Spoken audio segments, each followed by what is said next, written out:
Chicago. Une ville de vent, d'acier et d'histoire. Sur Michigan Avenue, face à la vaste étendue de Grand Park, se dresse un monument. Le Congress Plaza Hotel. C'est une grande vieille dame, construite pour l'exposition universelle colombienne de 1893. Un témoin de plus d'un siècle d'histoire. Son architecture parle d'une époque révolue, d'opulence dorée et de secrets murmurés. Mais derrière la façade majestueuse, un frisson persiste. C'est une sensation qui a peu à voir avec le vent tristement célèbre de la ville. Je suis venu ici non seulement pour l'histoire, mais pour une légende spécifique. Une histoire qui tourne autour d'une seule porte, la porte de la chambre 302. Dès l'instant où vous entrez dans le hall, le poids du passé est palpable. Les hauts plafonds ornés semblent retenir les échos d'innombrables conversations. Les tapis rouges profonds absorbent le son de vos pas, créant un silence presque révérencieux. C'est un lieu immense, tentaculaire et labyrinthique. Il est facile de se perdre dans ces couloirs, d'avoir l'impression d'être entré dans une autre époque. Le personnel est professionnel, discret. Ils offrent des sourires polis, mais leurs yeux recèlent une certaine connaissance. Ils connaissent les histoires. Ils savent pourquoi des gens comme moi viennent ici, posant des questions auxquelles ils sont formés à ne pas répondre directement. Le mystère fait partie du tissu même de l'hôtel. L'hôtel a tout vu. Des présidents y ont dormi. Des gangsters, comme le tristement célèbre Al Capone, ont tenu court dans ses suites. Il a accueilli des bals somptueux et des réunions politiques secrètes. Chaque événement, chaque invité a laissé une empreinte invisible sur ses murs. Mais certaines empreintes sont plus sombres que d'autres. Elles se manifestent par des points froids dans des couloirs autrement chauds, par une légère odeur de fumée de cigare là où personne ne fume, par une sensation d'être observé alors que vous êtes absolument seul. Et nulle part cette concentration de l'invisible n'est plus puissante, plus discutée que sur le 3e étage. Plus précisément, derrière la porte discrète de la chambre 302. Avant même de monter les escaliers, les légendes commencent à circuler. Ils appellent le Congress Plaza l'un des endroits les plus hantés de Chicago, sinon du pays entier. Et la chambre 302 en est l'épicentre. Un point focal d'activité paranormale qui a déconcerté les clients, le personnel et les enquêteurs pendant des décennies. Ce n'est pas une chambre que l'hôtel met en avant pour ses qualités surnaturelles. En fait, ils sont assez discrets à ce sujet. Mais les histoires s'échappent. Elles filtrent à travers des conversations chuchotées, des forums en ligne et les récits terrifiés de ceux qui ont passé une nuit entre ces murs. La question est simple. Que s'est-il passé dans la chambre 302 ? La réponse, cependant, est tout sauf simple. L'histoire de la chambre 302 n'est écrite dans aucun registre officiel. C'est une tapisserie tissée de tragédies et d'événements étranges, transmise de génération en génération. Les premiers murmures remontent au début du XXe siècle. Une époque de grands changements et de grands désespoirs. L'histoire la plus souvent racontée est celle d'une jeune famille. Une mère, Adele Langer, et ses 2 petits garçons, Jan et Karel. Ils avaient fui les horreurs de la Tchécoslovaquie, déchirés par la guerre, cherchant refuge et une nouvelle vie en Amérique. Dans les années 30, ils s'installèrent au Congress Plaza. Leur rêve américain, cependant, se transforma en cauchemar ici même, dans cet hôtel. Les détails sont sombres. L'histoire raconte qu'Adèle, accablée par la paranoïa et la détresse mentale, a fait une dépression complète. Une nuit tragique, elle a emmené ses 2 fils à la fenêtre du 12e étage et les a jetés. Elle les a suivis quelques instants plus tard. Une fin dévastatrice à un voyage qui avait commencé avec tant d'espoir. Alors que cet événement est historiquement documenté, comme s'étant produit à l'hôtel, les passionnés du paranormal ont lié les résidus spirituels de la famille à la chambre 302. Ils affirment que l'énergie ludique mais troublante des garçons erre encore dans les couloirs et que le chagrin désespéré de leur mère est une force palpable dans cette chambre spécifique. Un écho glaçant et douloureux. Au fil des décennies, les incidents se sont poursuivis, ajoutant de nouvelles couches à la sombre réputation de la chambre. Pendant l'après-guerre, des histoires ont émergé d'un voyageur d'affaires solitaire. Un homme qui, pour des raisons perdues dans le temps, a décidé de mettre fin à ses jours dans les limites de la chambre 302. Son spectre est dit être une présence plus sombre. Les clients ont rapporté avoir vu la silhouette d'un homme en costume, debout silencieusement dans le coin de la chambre, pour disparaître dès que les lumières étaient allumées. Son esprit n'est pas joueur, mais d'une profonde mélancolie, un résident permanent enfermé dans son dernier moment désespéré. Les années 1980 et 90 ont apporté une nouvelle vague de rapports, cette fois du personnel de l'hôtel lui-même. Les femmes de chambre entraient dans la chambre 302 pour la trouver en désordre, quelques instants après l'avoir nettoyée.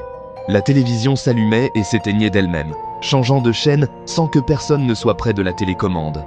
Des objets bougeaient. Un verre sur la table de nuit glissait jusqu'au bord et tombait, se brisant sur le sol.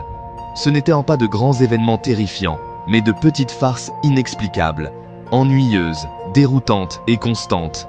C'était comme si la chambre elle-même était vivante, possédée par une intelligence espiègle et parfois malveillante qui se délectait de tourmenter les vivants.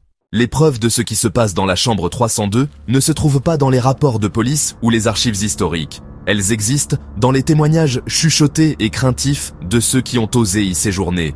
D'innombrables clients ont quitté l'hôtel au milieu de la nuit, le visage pâle, refusant d'expliquer ce qui les avait chassés de leur lit. Un récit courant implique la sensation d'être touché. Une main douce et froide sur l'épaule. La sensation de quelqu'un assis sur le bord du lit, le matelas s'enfonçant sous un poids invisible. C'est une profonde violation de l'espace personnel par une force invisible, laissant les gens se sentir vulnérables et terrifiés. Ensuite, il y a les sons. Les phénomènes auditifs de la chambre 302 sont peut-être les plus fréquemment rapportés. Les clients parlent d'entendre un faible rire enfantin résonner de la salle de bain lorsqu'ils sont seuls dans la chambre. D'autres ont été réveillés en sursaut par le son de chuchotements frénétiques, les mots juste assez indistincts pour être incompréhensibles, mais le ton clairement rempli d'urgence ou de détresse. Certains ont même rapporté avoir entendu une femme sangloter doucement, un son de chagrin pur et inconsolable qui semble émaner des murs mêmes.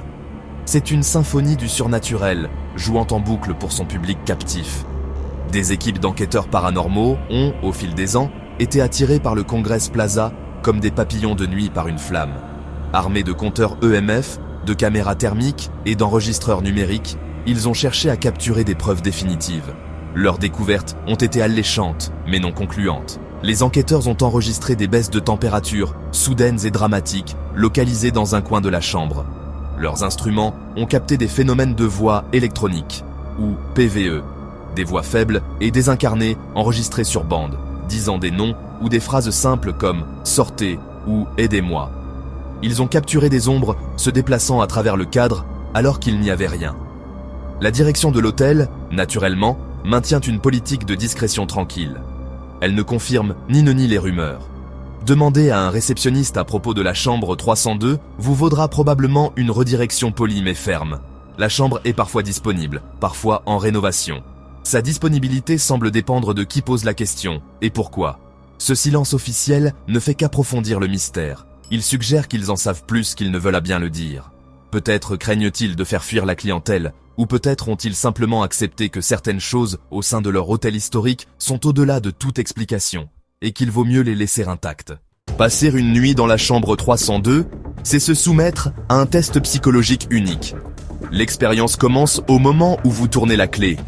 L'air à l'intérieur est différent, plus lourd. Il y a un silence oppressant, qui est presque assourdissant. Beaucoup de ceux qui y ont séjourné rapportent une sensation immédiate et accablante de tristesse qui s'installe sans raison apparente. C'est une mélancolie profonde, inébranlable, comme si le chagrin des tragédies passées avait imprégné l'atmosphère de façon permanente. Vous vous sentez un intrus dans un espace déjà occupé, un espace qui ne veut pas de vous. Les sensations physiques sont tout aussi troublantes.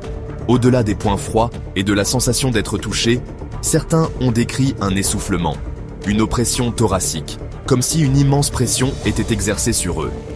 C'est une manifestation physique de la peur, une réponse primitive à une menace que vous ne pouvez ni voir ni comprendre. La sensation d'être observé est constante et intense. C'est la sensation d'avoir des yeux dans le dos, même lorsque vous faites face à un mur blanc. Vous vous surprenez à scruter les coins vides de la pièce, à tirer les couvertures jusqu'à votre menton, redevenu enfant, effrayé par le noir. Les apparitions dans la chambre 302 sont rares, mais terrifiantes lorsqu'elles se produisent. L'observation la plus courante n'est pas un fantôme entier, mais des figures éphémères et ombragées qui filent dans votre vision périphérique. Elles sont là un instant, disparaissent l'instant d'après, vous laissant douter de votre propre santé mentale. Était-ce un tour de lumière? Le produit d'une imagination hyperactive? Ou était-ce l'un des résidents spectraux de la chambre qui se manifestait? Certains ont rapporté avoir vu une silhouette plus distincte, la silhouette d'une femme debout près de la fenêtre, regardant le parc, un élément solitaire et permanent de la chambre. Les expériences les plus effrayantes sont celles qui semblent personnellement dirigées. Des clients ont rapporté que leurs effets personnels avaient été déplacés d'un côté de la chambre à l'autre pendant qu'ils dormaient. La porte de la salle de bain, qu'ils savaient avoir laissée ouverte, était trouvée fermement fermée. La télévision s'allumait sur une chaîne statique au milieu de la nuit, le volume à fond. Ce ne sont pas des hantises passives, elles ressemblent à des actes délibérés d'intimidation. C'est la chambre, ou ce qui y réside, qui vous dit sans équivoque que vous n'êtes pas le bienvenu, que vous devriez partir, et la plupart des gens le font. Quelle est la vérité sur la chambre 302? Après des décennies d'histoire, de témoignages et d'enquêtes, nous ne sommes pas plus proches d'une réponse définitive. Il n'y a pas un seul événement vérifiable qui explique tout. Il n'y a qu'une collection de tragédies, une toile de rumeurs, et les expériences constantes et glaçantes de ceux qui ont franchi son seuil. Est-ce l'esprit persistant d'une mère en deuil et de ses enfants perdus? Est-ce le fantôme d'un solitaire suicidé? Ou est-ce quelque chose d'entièrement différent? Une confluence d'énergie, une tache psychique laissée sur un lieu qui a été témoin de tant de drames humains? L'hôtel lui-même reste un gardien silencieux de ses secrets. Les employés du Congress Plaza sont les témoins de première ligne, mais ils sont souvent les plus réticents à parler. Les vétérans du secteur hôtelier racontent des histoires entre eux, loin des oreilles des clients. Ils parlent de la femme de chambre qui a démissionné sur le champ après avoir vu une chaise léviter. Ils mentionnent le gardien de sécurité qui refuse de patrouiller seul au 3e étage la nuit. Leurs expériences font partie de l'histoire orale officieuse de l'hôtel. Cette réticence à parler publiquement, combinée à la discrétion de la direction, crée un vide que la spéculation et la légende s'empressent de combler, rendant l'histoire de la chambre 302 encore plus puissante. En fin de compte, l'absence d'une explication claire est précisément ce qui rend le mystère de la chambre 302 si captivant. C'est devenu une légende urbaine moderne, un lieu de pèlerinage pour les chasseurs de fantômes et les amateurs du macabre.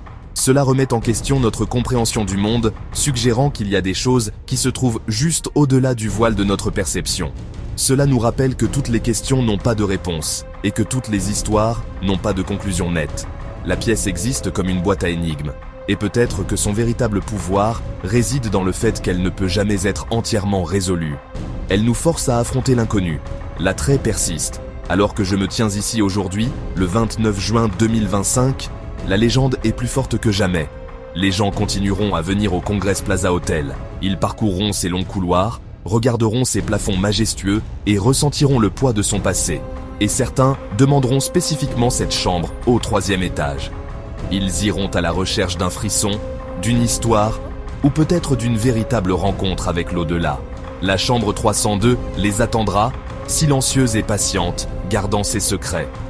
Le mystère perdure, un résident permanent au cœur majestueux et hanté de Chicago.